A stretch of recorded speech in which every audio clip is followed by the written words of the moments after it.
થાય છે કાપડિયા સ્નેહ મિલન સમારોહ. પધારેલા મહેમાનો, વડીલો, ભાઈઓ તથા બહેનોને મારા વંદન. દીકરી એટલે વાત્સલ્ય, મમતા, સ્નેહથી છલકતો ઘડો. દીકરી પોતાના હેતથી જિંદગી પર કુટુંબના દરેક સભ્યોને હસાવતી અને સાચવતી પરી. દીકરી પિતાના કાળજાનો કટકો હોય છે.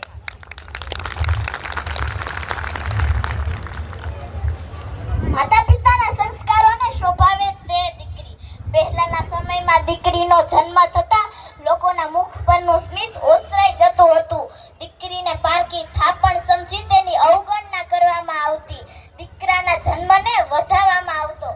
દીકરો પણ એક ઘરનો દીપક કહેવામાં આવે છે, પરંતુ સત્ય તો એ છે કે દીકરી પણ ઘરની દીવડી છે. પ્રેમનો પ્રહાર છે દીકરી, વાલનો દરિયો છે દીકરી.